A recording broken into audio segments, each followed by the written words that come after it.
let them talk if they want to. Talk don't bother me.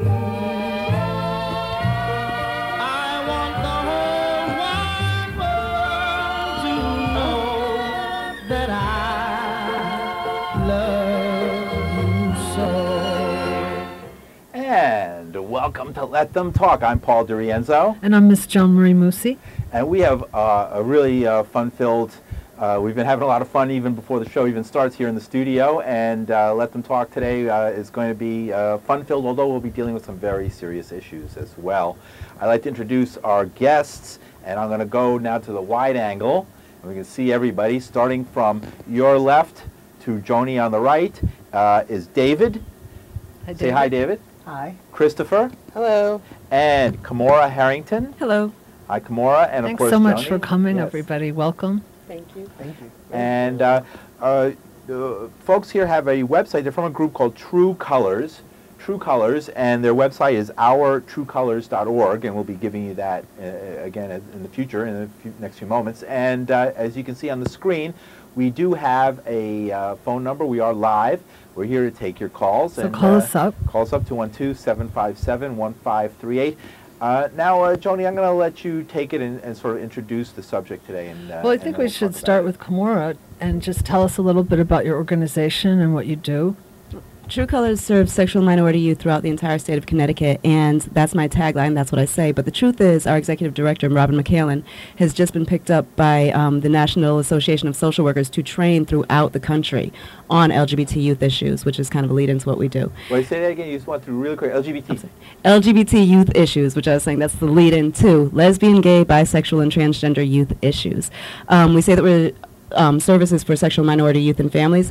And what that means is when we talk about sexual minorities, everyone thinks of the lesbian, they think of the gay, they think of the bisexual, they think of the transgender. They don't think of the gender queer kid or the kid who's just not a gender conformist. So the easiest way to talk about those kids is to say the boy who likes girls but also likes ballet and to bake and his favorite color is pink, and the girl who likes boys but she likes to play basketball and is very aggressive and on the debate team.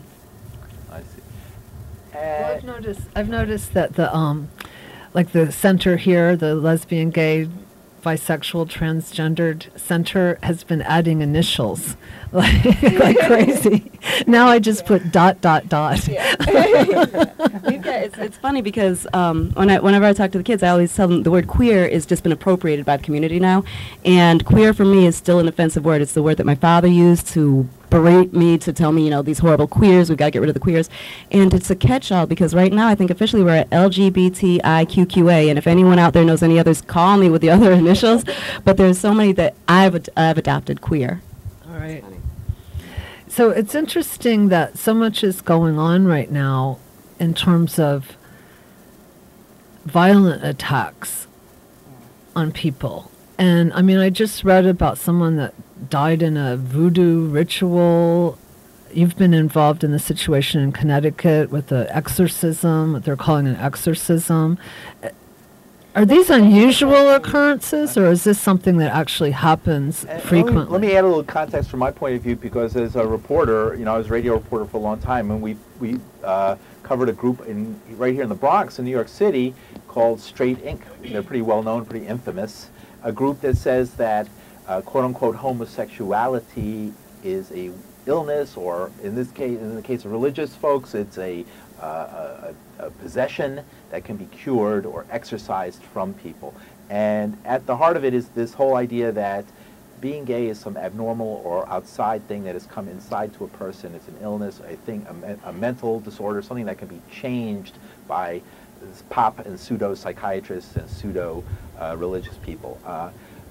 Is this and I've heard this is a major problem. I mean, this is happening all over the country. What is going on with this kind of thing, and how is this affecting people in impressionable parts of their lives and times in their lives? This is going on all over the country, like you said, and Straight Inc., they do work. They do lots of work, and I personally feel that they do lots of work destroying young people. Older folks, I know lots of people, and the interesting thing about the exorcism in Connecticut is that young person wanted to be cured. He wanted to be fixed. And you get Straight Inc. does deal with a lot of those people who come to the organization on their own, and they kind of pride themselves on that. But then there are organizations like Exodus Ministries that run summer camps, and parents can send their children, no matter how unwilling your child is, they can send their children to these camps, and they're going to somehow make them better. And it comes from this idea that being gay is somehow a deficit, there's something wrong, there's something bad. And I used to, and it's kind of funny when you're talking about the pseudo-religious thing, because the argument that I used to use was, well, being left-handed really isn't the mark of the beast. But there was a time when if you went to Catholic school, the nuns would tie your left hand behind your back and you weren't allowed to use left hand, all that good stuff. Well, the interesting thing is I talk to these religious people and they look at me like I've got three heads. They've never heard about this left-hand thing, because it kind of falls into what is important to you. And we can all use a book to justify whatever it is that we need to justify. Years ago, it was slavery that the Bible was used to justify. And today, it's persecuting homosexuals. And the scariest piece to me is when they pull the Bible into it, people end up with this, I'm right and you're not right. And they feel as if they're entitled to hurt other people. Don't you think it also instills fear, even in people that aren't directly involved? Like, that's what frightens me about it, is that the fear in young people that something like that might happen to them, or... Well, I run, at True Colors, I said we serve sexual minority youth and their families. I run a program that I call the Gay Big Brothers Big Sisters. It's a mentoring program for gay teenagers, and we match them with wonderful adults who are there to guide them through adolescence, to guide them through the gay questions, but just everyone needs a hand through 16 and 17, because 16 and 17 suck. And I used to wear a crucifix that my grandfather gave my grandmother when they got married, and they were both deceased, and it was very, very important to me that I wear this. It meant something about them, not about religion. And I learned quickly that as a woman of color, walking into a child's home, a child's school, wherever a kid was, wearing that crucifix and being a woman of color let them know that I was homophobic. And there are just these clues that our society has given us, that if you're a black woman, you don't like gay people. If you're Jamaican, you don't like gay people. If you're a Christian, you sure as heck don't like gay people. And I don't think that that's the majority of Christians. I actually did a TV show in Connecticut where we talked about transgender youth and transgender youth issues. And someone who called in, we had 2 priests call in, and it was a wonderful conversation because they were able to say, well, the Bible doesn't say it's okay to hurt people.